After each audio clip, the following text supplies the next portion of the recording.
Hello guys, I am Vaishali Kikan from dopamine और हम लोग डिस्कस कर रहे हैं नेटवर्क एनालिसिस। आज की वीडियो में हम लोग डिस्कस करेंगे voltage division and current division rule. सबसे पहले डिस्कस करते हैं वोल्टेज डिवीजन रूल। अब आपको एक बात समझनी पड़ेगी कि जब भी मैं वोल्टेज डिवीजन की बात कर रही हूँ तो मैं सीरीज एलिमेंट्स के कनेक्शन की बात करूंगी, क्योंकि सीरीज कनेक्शन में ही वोल्टेज डिवाइड होएगा। सीरीज कनेक्शन में करंट तो सेम ही रहेगा, तो करंट डिवीजन का कोई लॉजिक है ही नहीं सीरीज कनेक्शन में। राइट, यहाँ पर लाइक हमारे दो रेजिस्टेंसेस कनेक्टेड है R1 और R2 in between terminal 1 and 2। Right, अब यहाँ पर जो टर्मिनल 1 और 2 के बीच में जो ओवरऑल वोल्टेज है वो है V, और हमारे R1 और R2 पे वोल्टेज अलग अलग है। R1 पे जो वोल्टेज है वो है VR1 और R2 पे जो वोल्टेज है वो है VR2। राइट, देखा आपने, यहाँ पर पॉजिटिव नेगेटिव सेम ही रहे हैं बट वोल्टेज अलग अलग रेशो में डिवाइड हो गया। अब ये रेशो डिपेंड करेगा कि रेजिस्टेंस R1 और रेजिस्टेंस R2 की वैल्यूज क्या है। सो फर्स्ट केस हम ले रहे हैं जब हमारे पास दो रेजिस्टेंसेस सीरीज में कनेक्टेड है। सो VR1 होएगा टोटल वोल्टेज V जो हमने टर्मिनल 1 और 2 के बीच में लगाया है, multiplied with R1 upon R1 plus R2। इस ratio R1 upon R1 plus R2 से मल्टीप्लाई करेंगे तो हमें वोल्टेज अक्रॉस R1 मिल जाएगा in the unit of volts. Right, voltage across R2 क्या होएगा, जब हम ओवरऑल वोल्टेज V को R2 upon R1 plus R2 से डिवाइड कर देंगे तो हमें वोल्टेज अक्रॉस R2 मिल जाएगा। Again the unit are volt.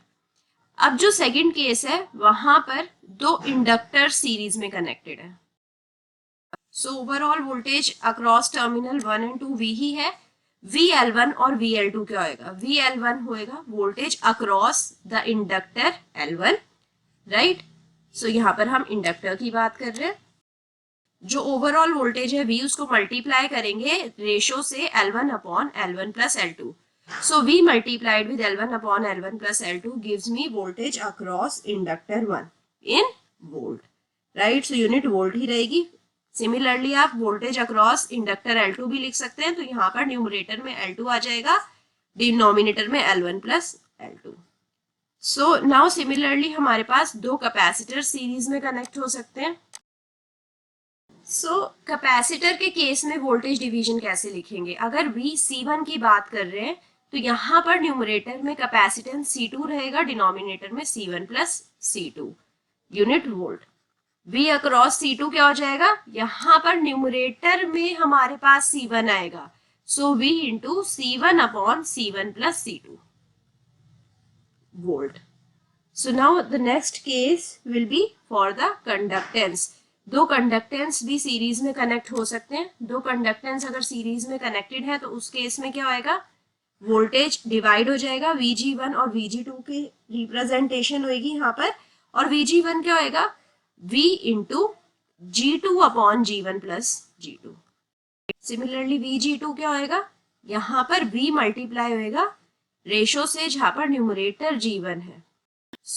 ये तो बात हो गई जब हमारे पास दो एलिमेंट सीरीज में कनेक्टेड है। अब एक जनरल केस लेते हैं जहां पर टर्मिनल 1 और 2 के बीच में हमारे पास n एलिमेंट्स हैं। हमारे पास यहाँ पर n रेजिस्टर्स कनेक्टेड है, लेट्स सपोज। राइट, यहाँ पर आप देख पा रहे हैं हमारे पास n रेजिस्टर्स कनेक्टेड है। अब हमें फाइंड आउट करना है voltage across R3। Right, overall voltage given है V in the two terminals, 1 और 2 के बीच में जो वोल्टेज है वो V है। तो अगर हमें डायरेक्टली वोल्टेज अक्रॉस R3 निकालना है और हमें वोल्टेज डिवीजन रूल यूज करना है तो हम क्या करेंगे, V को मल्टीप्लाई करेंगे R3 से, अपॉन हम करेंगे समेशन ऑफ ओवरऑल रेजिस्टेंस। हम यहाँ पर I को स्टार्ट करेंगे 1 से और मूव करवाएंगे N से, समेशन ऑफ RI लिखेंगे। ये आ जाएगा हमारा वोल्टेज अक्रॉस R3। अगर यहाँ पर रेजिस्टर की जगह कैपेसिटर होता और हमें वोल्टेज निकालनी होती अगेन कैपेसिटर C3 के अक्रॉस, हम क्या करते, V को मल्टीप्लाई करते 1 अपॉन C3 से। राइट, और डिनोमिनेटर में क्या करते, summation I is equal to 1 to capital N 1 upon CI। इस तरीके से हम n एलिमेंट कैपेसिटर रेजिस्टर के अक्रॉस भी हम वोल्टेज निकाल सकते हैं using the voltage division rule. अब आ जाते हैं करंट डिवीजन रूल पे। सो यहाँ पर एक चीज आपको याद रखनी है कि यहाँ पर हमारे पास पैरेलल कनेक्शन होएगा, बस पैरेलल कनेक्शन में ही हम करंट डिवीजन लगाएंगे, क्योंकि अगर हमारे पास सीरीज कनेक्शन रहा तो वहां तो करंट सेम ही है, वहां पर हम करंट डिवीजन लगाकर फाइंड आउट ही क्या करेंगे, करंट तो सेम ही है, राइट। तो अब हम एक केस लेते हैं जहां पर हमारे पास दो रेजिस्टेंसेस कनेक्टेड है पैरेलल में। ये हमारा फर्स्ट केस है, यहाँ पर मेरा R1 कनेक्टेड है और यहाँ पर मेरा R2 कनेक्टेड है। सो R1 और R2 सेम नहीं है और हमें फाइंड आउट करना है कि दोनों ब्रांचेस में कितना करंट जाएगा जब वोल्टेज सेम है दोनों टर्मिनल्स के अक्रॉस, राइट। वोल्टेज V है, सो यहाँ पर करंट जाएगा IR1 और यहाँ पर करंट जाएगा IR2। सो IR1 और IR2 फाइंड आउट करते हैं, राइट। IR1 कैपिटल I से रिप्रेजेंट कर देते हैं। In the case of resistors, first we are going to find out IR1. IR1 कैसे होएगा, जो करंट हमारा वोल्टेज से मूव कर रहा है, हमें करंट पता है, यहाँ पर करंट क्या है जो टर्मिनल 1 से जा रहा है, so उस करंट को हम मल्टीप्लाई करेंगे R2 upon R1 plus R2 से, तो हमें करंट मिल जाएगा R1 के अक्रॉस, यूनिट क्या होगी, एम्पेयर। सिमिलरली हम R2 के अक्रॉस करंट निकाल सकते हैं, I को मल्टीप्लाई करेंगे, अब क्योंकि R2 के अक्रॉस निकाल रहे हैं तो R1 रहेगा न्यूमरेटर में और डिनोमिनेटर में R1 plus R2 units ampere. Similarly आप इंडक्टर्स के अक्रॉस करंट डिवीजन रूल लगा सकते हैं जब इंडक्टर्स पैरेलल में कनेक्ट है। लेट्स सपोज हमारे पास दो ही इंडक्टर है, सो IL1 क्या हो जाएगा, IL2 upon L1 plus L2 ampere, और IL2 क्या हो जाएगा, IL1 upon L1 plus L2 again ampere. अगर हमारे पास दो कैपेसिटेंस कनेक्टेड है पैरेलल में, सो कैपेसिटर्स के अक्रॉस करंट होएगा IC1 और IC2। IC1 क्या होएगा, I into C1 upon C1 plus C2 in ampere. IC2 क्या होएगा, IC2 upon C1 plus C2 ampere. Similarly हम कंडक्टेंस के अक्रॉस भी करंट डिवीजन रूल लगा सकते हैं और फाइंड आउट कर सकते हैं IG1 एंड IG2 जब हमारे पास दो कंडक्टिव मटेरियल पैरेलल में कनेक्टेड है। सो IG1 क्या आएगा, I into G1 upon G1 plus G2। IG2 क्या आएगा, I into G2 upon G1 plus G2 ampere. So अब अगर हमारे पास तीन रेजिस्टेंसेस कनेक्टेड है पैरेलल में, राइट। सो लेट्स सपोज ये केस कुछ इस तरीके का है, यहाँ पर हमारे पास टर्मिनल 1 और 2 है जिसके अक्रॉस वोल्टेज V है, यहाँ पर हमारे पास R1 कनेक्टेड है, इसके साथ पैरेलल में हमारे पास R2 कनेक्टेड है और पैरेलल में ही हमारे पास R3 कनेक्टेड है, राइट। सो तीन रेजिस्टेंसेस कनेक्टेड है पैरेलल में और अब हमें फाइंड आउट करना है कि जो करंट है रेजिस्टर 2 में कितना जा रहा है, IR2 कितना है।